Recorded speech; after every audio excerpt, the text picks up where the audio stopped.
নমস্কাৰ এণ্ড স্বাগতম জনাইছোঁ আমাৰ অন্য এটা ভিডিঅ'লৈ। ভিডিঅ'টোত আমি লৈ আহিছোঁ কেইটামান ইম্পৰ্টেণ্ট জিকে question and answer.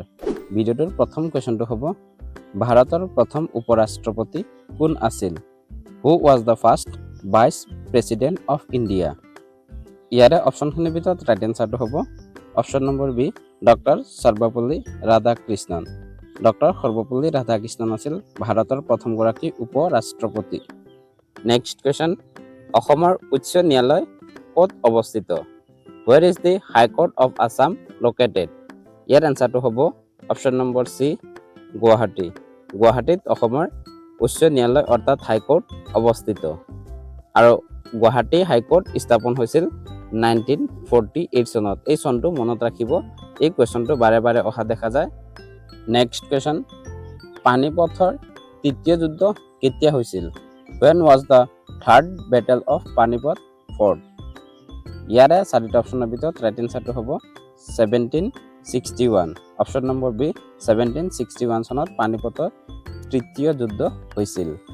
Next question, ভাৰতত প্ৰথম জনগণনা কেতিয়া সম্পন্ন হৈছিল? When was the first census conducted in India? ভাৰতৰ প্ৰথম জনগণনা কেতিয়া হৈছিল বুলি সুধিছে। ইয়াৰ এনচাৰটো হ'ব অপশ্যন নম্বৰ বি, 1872 চনত। 1872 চনত ভাৰতৰ প্ৰথম জনগণনা হৈছিল। নেক্সট কুৱেশ্যন, পৃথিৱীৰ আটাইতকৈ ডাঙৰ মৰুভূমি কোনখন? Which is the largest desert in the world? ইয়াৰ ৰাইট এনচাৰটো হ'ব option number A, Sahara desert. Sahara মৰুভূমি হ'ল পৃথিৱীৰ আটাইতকৈ ডাঙৰ মৰুভূমি। নেক্সট কুৱেশ্যন, পৃথিৱীৰ আটাইতকৈ গভীৰ হ্ৰদ কোনটো? Which is the deepest lake in the world? পৃথিৱীৰ আটাইতকৈ গভীৰতম হ্ৰদ কোনটো বুলি সুধিছে। ইয়াৰ এনচাৰটো হ'ব অপশ্যন নম্বৰ ডি, লেক বৈকাল। বৈকাল হ্ৰদ হ'ল পৃথিৱীৰ আটাইতকৈ গভীৰতম হ্ৰদ। নেক্সট কুৱেশ্যন, ভাৰতৰ প্ৰথম সৌৰ অভিযানৰ নাম কি? What is the name of India's first solar mission? ভাৰতৰ প্ৰথম সৌৰ অভিযান কোনটো বুলি সুধিছে। ইয়াৰ এনচাৰটো হ'ব option number B, Aditya L1। ইয়াত সৌৰ অভিযান সুধিছে, সেয়েহে এনচাৰটো হ'ল আদিত্য L1। নেক্সট কুৱেশ্যন, ভাৰতীয় সংবিধান কিমানখন দেশৰ সংবিধানৰ পৰা প্ৰভাৱিত? The Indian constitution is influenced by the constitution of approximately how many countries? কিমানখন দেশৰ সংবিধানৰ পৰা প্ৰভাৱিত বুলি সুধিছে। ইয়াৰ এনচাৰটো হ'ব অপশ্যন নম্বৰ চি, 10। ভাৰতীয় সংবিধানখন 10খন দেশৰ সংবিধানৰ পৰা প্ৰভাৱিত। নেক্সট কুৱেশ্যন, চাৰ্কৰ মুখ্য কাৰ্যালয় ক'ত অৱস্থিত? Where is the headquarter of SAARC located? ইয়াৰ এনচাৰটো হ'ব option number C, Kathmandu, Nepal.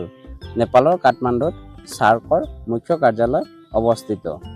Next question, father of the green revolution in India কোন হয়? Who is the known as the father of the green revolution in India? Green ৰেভলিউশ্যনৰ father কোন বুলি কৈছে। ইয়াৰ এনচাৰটো হ'ব option number B, MS Swaminathan.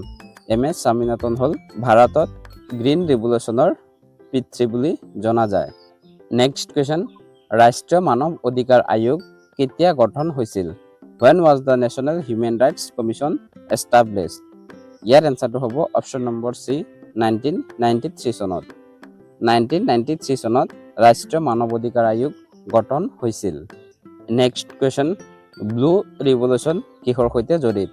The blue revolution is associated with which sector? ইয়াৰ এনচাৰটো হ'ব অপশ্যন নম্বৰ চি, ফ্ৰেচাৰ্ছ। মাছ উৎপাদন অৰ্থাৎ মীন উৎপাদনৰ সৈতে ব্লু ৰিভলিউশ্যন জড়িত।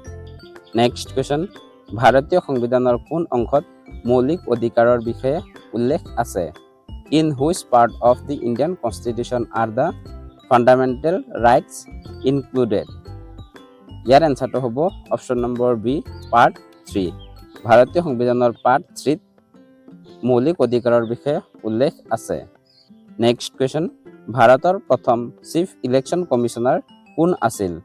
হু was the first chief election commissioner of India? ইয়াৰ এনচাৰটো হ'ব option number B, Sukumar Sen. Sukumar Sen আছিল ভাৰতৰ প্ৰথমগৰাকী chief election commissioner. Next question, ভাৰতৰ আটাইতকৈ দীঘল সুৰংগটোৰ নাম কি? What is the name of the longest tunnel in India? Longest tunnel কোনটো বুলি সুধিছে। ইয়াৰ এনচাৰটো হ'ব option number B, Atal tunnel. Atal tunnel হ'ল ভাৰতৰ আটাইতকৈ দীঘল tunnel. Next question, land of rising sun বুলি কোনখন দেশক কোৱা হয়? Which country is known as the land of rising sun? Land of rising sun বুলি কোনখন দেশক জনা যায়? ইয়াৰ এনচাৰটো হ'ব অপশ্যন নম্বৰ চি, জাপান। জাপানক land of the rising sun বুলি কোৱা হয়। Next question, land of 1000 lakes বুলি কোনখন দেশক কোৱা হয়? Which country is known as the land of 1000 lakes? ইয়াৰ এনচাৰটো হ'ব অপশ্যন নম্বৰ চি, ফিনলেণ্ড। ফিনলেণ্ডক লেণ্ড অফ 1000 লেক বুলি জনা যায়। Next question, city of canals বুলি কাক কোৱা হয়? Which city is known as the city of canals? City of canals বুলি কোনখন চিটিক জনা যায়? ইয়াৰ এনচাৰটো হ'ব অপশ্যন নম্বৰ বি, ভেনিছ। ভেনিছক চিটি অফ কেনেলছ বুলি কোৱা হয়। নেক্সট কুৱেশ্যন, বিশ্বৰ আটাইতকৈ সৰু মহাদেশ কোনখন? Which is the smallest continent in the world? ইয়াৰ ৰাইট এনচাৰটো হ'ব option number B, Australia. Australia বা 19 মহাদেশক পৃথিৱীৰ আটাইতকৈ সৰু মহাদেশ বুলি জনা যায়। নেক্সট কুৱেশ্যন, অসমত বৰ্তমান কিমানখন ৰাষ্ট্ৰীয় উদ্যান আছে? How many national park are there in Assam at present? অসমত বৰ্তমান 8খন ৰাষ্ট্ৰীয় উদ্যান আছে। এই 20টা কুৱেশ্যন আছিল আজি আমাৰ ভিডিঅ'টোত আলোচনা কৰিবলগীয়া কুৱেশ্যন এণ্ড এনচাৰ। কুৱেশ্যনখিনি যদি কিবা ভুল থাকে সেইবোৰটো আপোনালোকে কমেণ্টত আঙুলিয়াই দিব বুলি আশা ৰাখিছোঁ। ইয়াৰ পিছত আপোনালোকে যদি ভিডিঅ'টো চাই ভাল পায় তেতিয়াহ'লে ভিডিঅ'টোত এটি লাইক কৰি ভিডিঅ'টো শ্বেয়াৰ কৰি দিবলৈ নাপাহৰিব আৰু আমাৰ চেনেলটো ছাবস্ক্ৰাইব কৰি যাব। ভিডিঅ'টো শেষলৈ চোৱাৰ বাবে ধন্যবাদ। জয় আই অসম।